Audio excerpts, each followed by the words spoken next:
50 meters beneath the stormy, unpredictable surface of the Aegean Sea, Elias Stadiatis found himself enveloped in the deep shadows of the ocean. It was the spring of 1900. A crew of Greek sponge divers seeking shelter from a violent gale had dropped anchor off the coast of a barren, wind-swept island called Antikythera. Waiting for the weather to clear, they decided to make use of the lost time by diving. Stadiatis, encased in a heavy canvas suit and a claustrophobic copper helmet, had just touched the ocean floor. He peered through the murky, blue-green gloom, and his heart skipped a beat. Rising from the silt were massive shapes, dozens of them. They were still and silent, scattered across the seabed in a chaotic, unexpected arrangement. Startled by the sudden sight, Stadiatis frantically yanked his lifeline and was hauled back to the surface, gasping for air, telling his captain that he had found something extraordinary in the dark waters. When Captain Dimitrios Kondos descended to see the strange scene for himself, he realized these weren't the remnants of a tragedy. It was a graveyard of gods. Stadiatis had found a sunken fleet of breathtaking marble and bronze statues, toppled in the wreckage of a colossal ancient ship. It was the discovery of a lifetime, marking the beginning of the very first organized underwater archaeological excavation in history. For nearly a year, the Greek navy and the brave sponge divers worked side by side to pull history out of the abyss, but ripping secrets from the deep demanded a heavy toll. At 165 feet down, using primitive 1900s diving technology, the ocean pushed the crew to their absolute physical limits.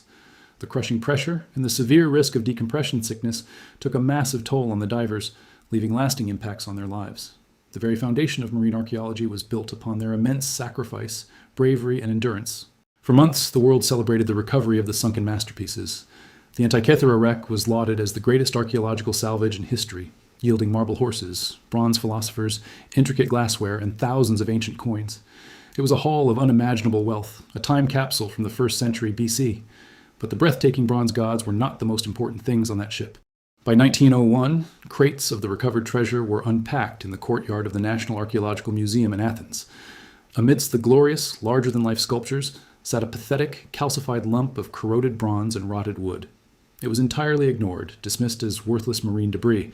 That is, until May 17, 1902, when a museum scholar named Valerios Stais walked past the lump and noticed a fracture in the rock.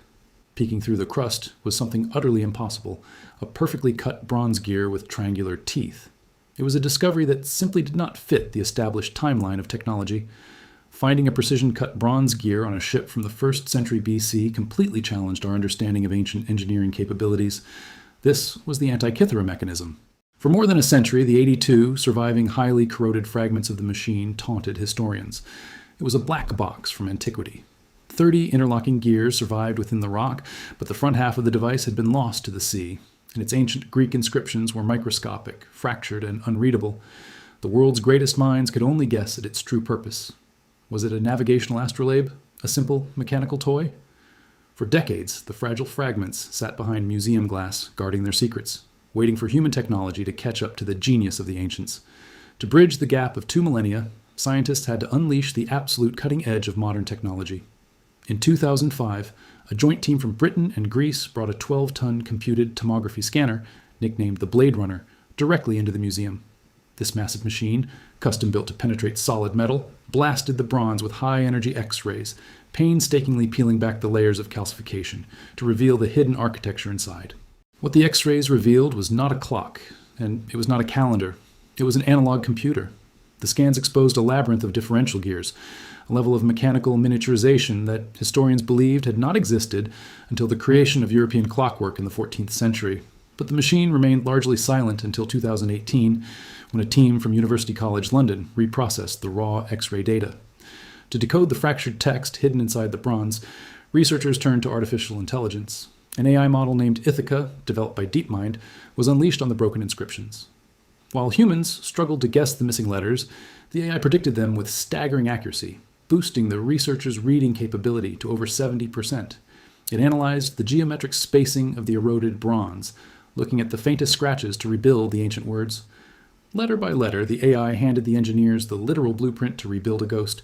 The machine's user manual had finally been deciphered. The text demanded the impossible. The inscriptions dictated that the missing front half of the machine didn't just track the sun, it modeled the entire cosmos as the Greeks knew it. Rebuilding it required satisfying brutal mechanical, mathematical, and spatial constraints. In 2021, the UCL team unveiled the solution. a watchmaker-level masterpiece of reverse engineering.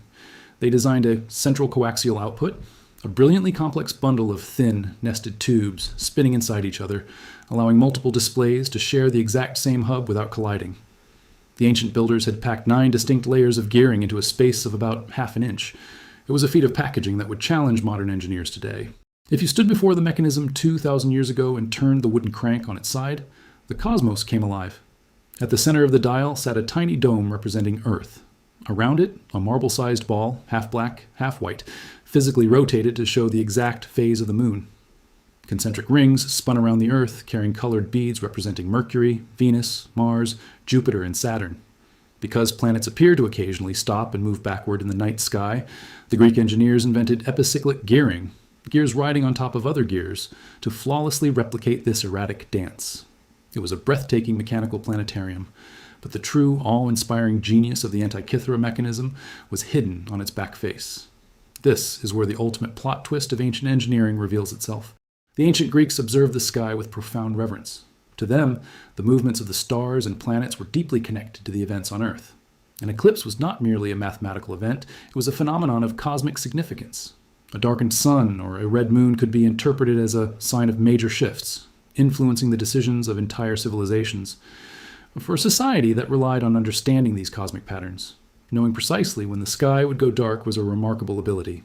The back of the mechanism featured a massive 223 lunar month spiral dial known as the Saros cycle. When modern scientists tested the gear ratios against actual historical data, the results defied logic. For a lunar eclipse that occurred in the year 207 BC, this hand-cut bronze machine's prediction was off by just 16 minutes. For a solar eclipse in 206 BC, it was accurate to within 5 minutes. But the machine did not just predict when the sky would go dark. If you zoomed in on the bronze spiral, you would find tiny, compact glyphs. The AI-translated text revealed that the machine provided the user with a detailed profile of the impending cosmic event. It predicted whether the eclipse would be solar or lunar. It calculated the precise hour the shadow would fall. It indicated the exact compass direction from which the shadow would sweep across the Earth. And remarkably, it predicted the color the moon would turn. The Antikythera mechanism was not just a map of the stars. It was a machine built to calculate profound celestial phenomena. The brilliant minds of the Hellenistic world had taken the most complex, unpredictable cosmic events in human existence and reduced them to a precise mathematical formula executed by bronze teeth. The inscriptions also revealed a cultural fingerprint. The month names carved into the dials belonged to the Corinthian family of calendars, tying this astonishing device to the colonies of Epirus in western Greece. It was a localized, highly specific supercomputer. In addition to mapping the heavens, it served as a vital agricultural and civic tool. Tiny index letters along the zodiac matched lines on rectangular panels mounted above and below the dial. An ancient farmer could check the sun's position, read the corresponding letter, and know exactly which star was due to appear or disappear from the sky, signaling the precise time to plant or harvest their crops. When that magnificent luxury ship was torn apart by a storm in the 1st century BC, it took the marble statues, the countless treasures, and the Antikythera mechanism down into the crushing depths of the Aegean Sea. The absolute pinnacle of ancient human intelligence sank into the silt.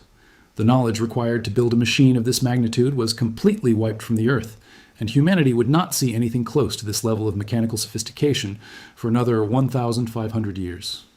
It took a freak storm, the unparalleled bravery of sponge divers, the invention of X-ray tomography, and the power of artificial intelligence to finally pull the truth back to the surface. Today, the Antikythera mechanism no longer sits in silence in a museum courtyard. It stands as the ultimate testament to the boundless capability of the human mind. It proves, without a shadow of a doubt, that more than 2 millennia ago, we had already built a machine that held the clockwork of the cosmos in the palm of its hand.